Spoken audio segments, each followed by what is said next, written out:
Hola a todos, muchas gracias por uniros a esta sesión acerca de Open Source.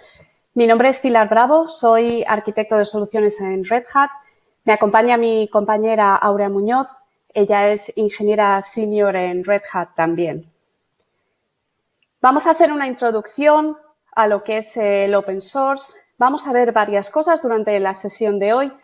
Vamos a ver qué significa Open Source, vamos a ver los conceptos básicos alrededor de Open Source, vamos a repasar qué beneficios tiene el uso de Open Source tanto a nivel empresarial como a nivel individual y vamos a ver cómo podemos empezar a colaborar en comunidades Open Source en el caso de que queramos hacerlo.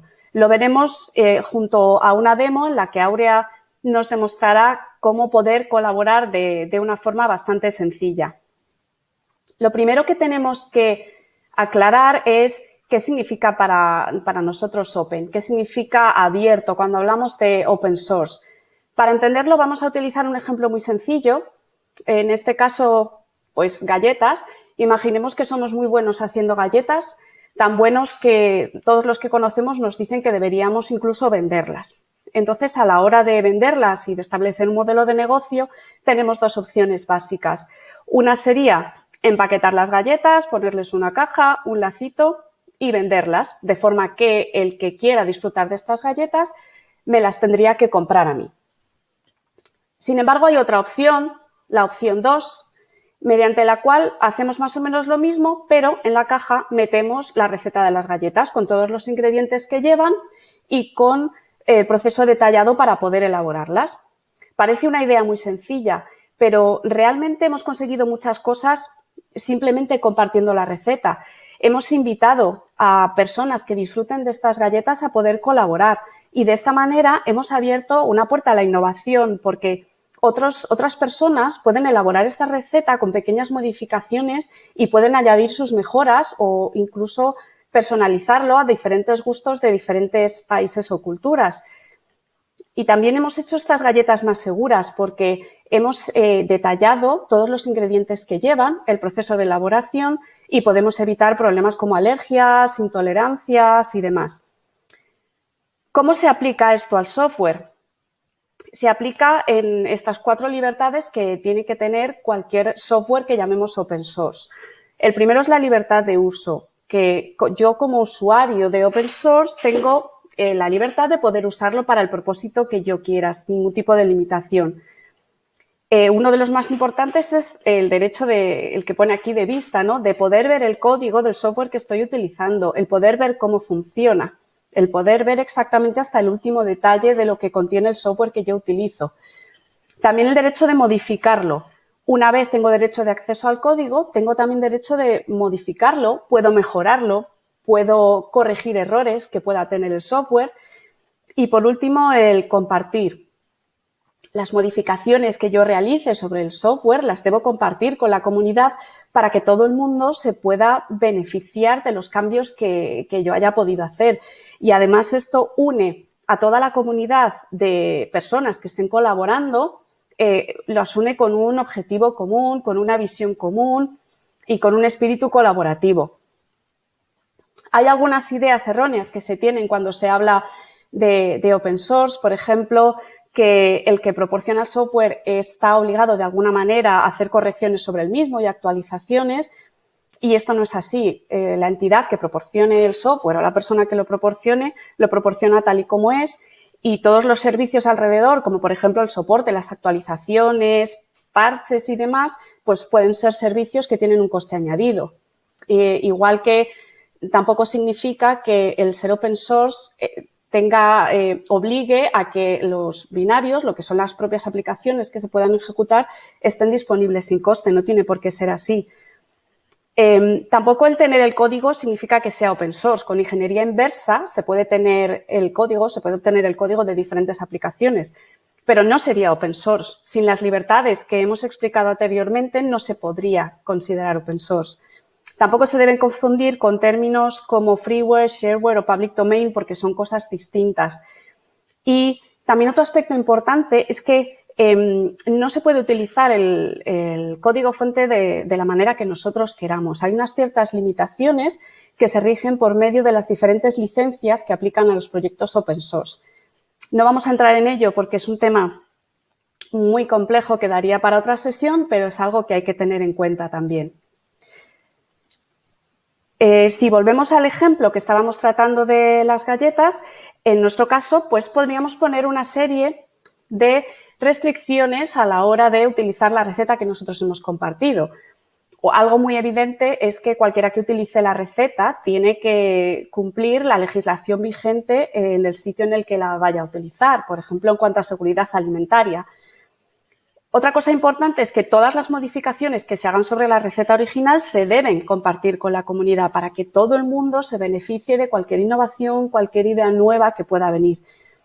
Y otra condición que se puede poner es que no vamos a hacer responsable a la comunidad que utiliza esta receta de posibles consecuencias del abuso en el consumo de de galletas, por ejemplo. Por último, me gustaría comentar los beneficios que tiene a nivel de empresa el uso de open source. El primero es que atrae y retiene talento. Lo primero que tenemos que tener en cuenta, las tecnologías más demandadas ahora mismo, por ejemplo, Kubernetes, han nacido en comunidades open source. Hay muchas personas colaborando y podemos incluso ver cómo trabajan en la propia comunidad antes de hacerles una oferta para que se unan a nuestra empresa. Y si trabajamos en este tipo de proyectos innovadores, tenemos más posibilidades de retener a la gente y que no se vayan a otra empresa. También podemos influenciar en la dirección tecnológica de los productos open source, básicamente de dos maneras: a través de las comunidades, directamente colaborando en la implementación de este software, o también colaborando con empresas como Red Hat, proporcionando feedback, proporcionando nuevos requisitos, nuevas funcionalidades que puedan ser útiles para todos los usuarios de este software. Y, por último, que la calidad del código es mejor. Siempre cuando hay más ojos que están pendientes de un código y revisándolo, pues la calidad del código siempre va a ser mucho mejor. Y sin más, dejo a mi compañera Aura, que nos va a enseñar cómo poder empezar a colaborar y que nos va a hacer una pequeña demo también. Hola, muchas gracias por venir. Yo voy a intentar enseñaros una demostración práctica de cómo podríamos hacer una primera contribución a un proyecto open source. Bien, lo primero que nos planteamos es cómo podemos elegir un proyecto en el que contribuir. Hay una pregunta que me hago siempre respecto a esto, y es ¿por qué quiero estar implicado en la comunidad? Para poder responder a la pregunta de qué proyecto elegir. Bueno, pues podemos seguir diferentes estrategias a la hora de elegir el proyecto. Una de ellas sería elegir un proyecto que responda a una de nuestras necesidades, es decir, que tenemos una necesidad concreta y no hay una solución a medida para ello. Pues entonces vamos y la implementamos nosotros mismos. Una segunda forma de seleccionar proyectos sería que, con el objetivo de aumentar nuestra visibilidad dentro del sector, elegimos un proyecto adecuado para ello. Hay que pensar bien qué es lo que queremos, hasta dónde queremos llegar y quién queremos que nos vea para elegir este proyecto. Otra buena respuesta sería que queremos aprender una tecnología que no tenemos la oportunidad de usar en nuestro día a día y elegimos un proyecto open source que tiene dicha tecnología para contribuir en él. Y por último, como nos explicaba antes Pilar, queremos dar feedback, queremos influir en la dirección que va a tomar un determinado proyecto.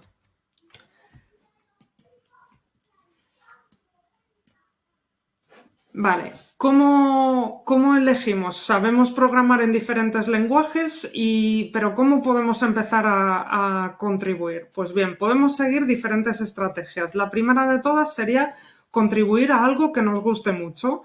Tenemos un proyecto favorito porque bien nos gusta la tecnología que utiliza o porque lo usamos a diario y decidimos contribuir a ese proyecto. También podemos elegir un proyecto que sea beginner friendly. ¿Qué es un proyecto beginner friendly? Pues aquellos proyectos que tienen instrucciones detalladas de cómo empezar a contribuir. Y además de esto, suelen tener los issues clasificados por dificultad. Es decir, que si nos vamos a los issues vamos a encontrar labels que nos permiten filtrar fácilmente y seleccionar un buen candidato para una primera contribución. Y por último, otra cosa que se puede hacer gracias a GitHub es olvidarnos del proyecto y elegir directamente un bug sobre el que contribuir. Esto me lleva a la siguiente slide, que es la interfaz gráfica de GitHub, que me propone una funcionalidad muy útil en la que podemos filtrar los bugs, los issues, gracias a labels. Estos son algunos labels que podríamos utilizar, por ejemplo, para seleccionar un buen issue para una primera contribución. ¿Cómo es la comunicación dentro de un proyecto open source cuando los interlocutores están repartidos por todo el planeta en diferentes franjas horarias e incluso no nos conocemos entre sí? Bueno, pues estos son algunos tips que os pongo aquí que os pueden ayudar a comunicar de manera exitosa. A mí el que más me parece, el que más importante me parece es el de la comunicación asíncrona.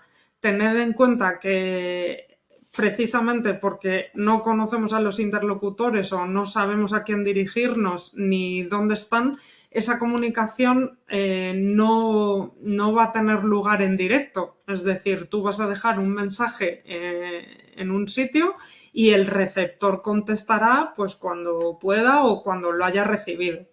Hay que evitar siempre la comunicación por canales privados y directa, ya que tendrás más posibilidades de respuesta si más interlocutores pueden acceder a tu mensaje.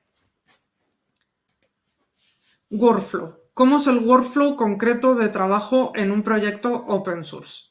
Bueno, yo he querido poner aquí un pequeño esquema con el workflow más representativo. Puede haber variaciones a este, pero en general la mayoría de los proyectos se ajustan a estas etapas.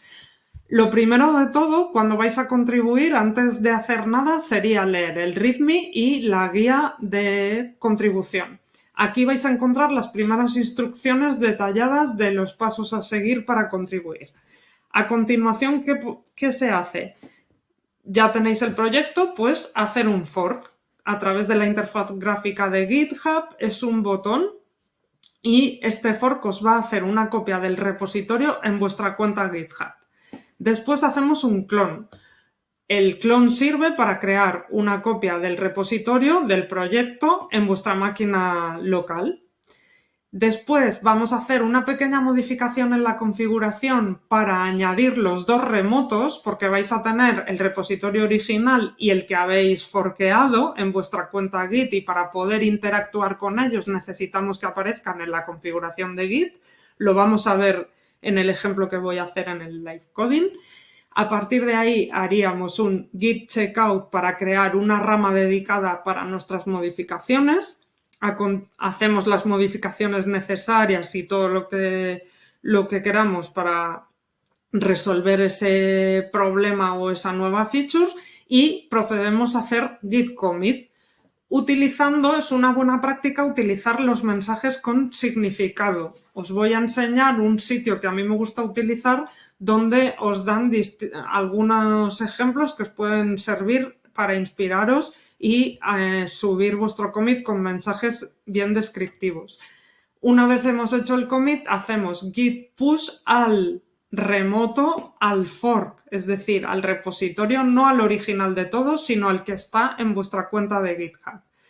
Y como vais a tener los dos remotos configurados, GitHub va a detectar que habéis hecho un push y directamente os va a proponer abrir una pull request, que es el elemento que sirve para que los demás desarrolladores del proyecto puedan hacer una revisión de código. ¿Cómo se hace todo esto? Pues vamos a verlo en concreto. Voy a compartir mi pantalla y vamos a empezar. Aquí tengo mi cuenta de GitHub, una cuenta de GitHub que de momento no tiene repositorios, y yo ya tengo elegido el proyecto y el issue. Os lo voy a enseñar, es muy fácil. El proyecto es una pequeña demo de Quarkus, un Hello World, y tiene un issue muy facilito que es para actualizar la versión de Quarkus. Veis que tiene una label beginner, así que es perfecto para una primera contribución. En la descripción del issue vemos que necesitamos actualizar Quarkus a la última versión. Pues bien, lo primero de todo decíamos que era hacer el fork. Clico en el botón fork y esto me está haciendo una copia del proyecto en mi cuenta RHF Auri. Ya lo tengo. Ahora voy a hacer el clon. A mí me gusta trabajar clonando el repositorio original. Es una forma que tengo que siempre lo hago así, pero también podríais clonar el repositorio del fork. Lo único que va a cambiar es que a la hora de hacer push vais a utilizar un remote o el otro, ¿vale? Pero no cambia nada más. Vale, yo copio la URL, me voy a un terminal y clono con este comando, git clone y la URL. Y si todo va bien, se me va a crear una copia de ese proyecto en mi cuenta local que vemos aquí. Navego hasta adentro y abro un editor para proceder a hacer las modificaciones del código. Como veíamos en el workflow, la primera modificación que voy a hacer es la modificación de la configuración de Git para tenerlo todo preparado para poder interactuar con los dos remotes. Entonces, aquí en el terminal voy a abrir la configuración de Git, así, y veis que solo me aparece el remoto que he clonado, el original, digamos. Vale, pues voy a copiar esta y voy a crear una nueva entrada que va a hacer referencia al que está en mi cuenta de Git y que yo voy a llamar upstream. A mí me gusta llamarlo upstream, podríais llamarlo como queráis, pero bueno, también parece que mucha gente utiliza upstream para referirse. Borro Aurea Munoz porque este no es mi cuenta era RHF Auri. Bien, pues ya tengo mi repositorio mi repositorio referenciado aquí, que no me confunda. Vale, salvo la configuración y ya estoy aquí. Siguiente paso, crear la rama. Vamos a crear una rama específica a mi cambio. Se va a llamar Update Quarkus Version. Vale, y puedo empezar a trabajar. Este es un pequeño proyecto Maven Java, que los que estéis familiarizados con este tipo de proyectos, pues veréis que no tiene nada especial, es muy facilito. Para actualizar una versión necesitamos abrir el POM, que es el fichero que contiene las dependencias, y localizar la que nos interesa para cambiarla. En nuestro caso sería esta, la de Quarkus. Apunta, está usando actualmente la 1.7.3 y tenemos que poner la última. Vamos a ver cuál es la última. Yendo al sitio de Quarkus, tenemos que es la 1.8.1. Pues bien, aquí cambiamos 1.8.1, aparece en dos sitios, así que 1.8.1. Vale, antes de hacer commit y de terminar, me voy a asegurar que no aparece en otro sitio. Entonces era la 1.7.3, la busco y aparece en un readme. ¿Veis? Pues sí, a veces las versiones aparecen en la documentación, entonces importante, nos aseguramos y la actualizamos también aprovechando el cambio. Vale, creo que ya está todo. Ahora me voy a la ventanita para hacer commit, selecciono mis ficheros y, como os decía, voy a usar los mensajes semánticos. Yo utilizo este sitio, seguramente que haya muchos otros. Entonces, en este sitio lo que se os propone es utilizar un prefijo para categorizar el tipo de modificación, 2 puntos y una descripción. En nuestro caso, pues ahora vamos a elegir chore, update Quarkus version, por ejemplo. Podríais elegir test si habéis añadido test, fix para las correcciones, fit para las nuevas funcionalidades. Bien, pues hacemos chore, update Quarkus version. Ok, hago commit. Lo tenemos y ahora vamos a hacer el push. El push, como os decía antes, voy a hacer push al repositorio del fork.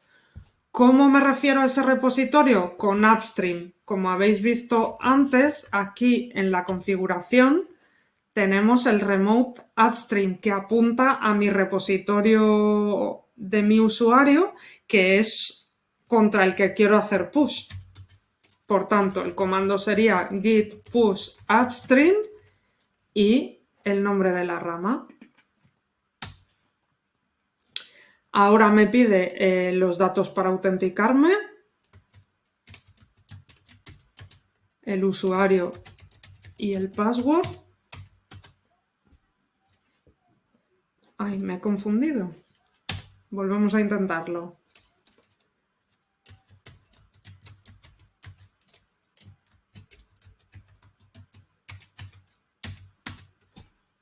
Vale, ahora sí.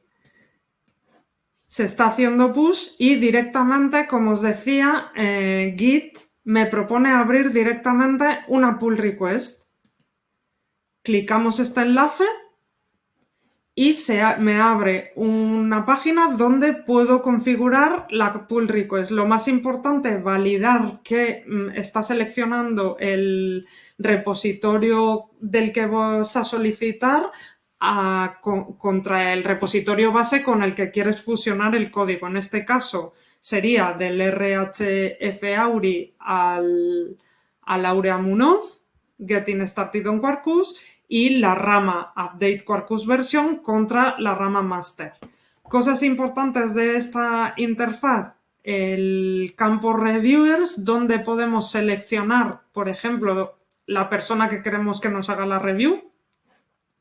Podríamos seleccionarlo aquí y entonces esa persona va a ser notificada directamente una vez que creemos la pull request. Y luego también, muy importante, este cuadro donde podemos dejar comentarios, porque en este caso, por ejemplo, mi modificación es mínima y muy básica. Todo el que la vea la va a entender. Pero cuando añadimos nuevas funcionalidades o corregimos algún problema, a veces está bien añadir aquí una descripción de por qué aportamos esa solución o notas que puedan ayudar al que haga la revisión de código a entender mejor la solución que hemos aportado. Bueno, pues sin más podemos abrir la pull request. Se abriría y ya aparece en las pull requests del proyecto.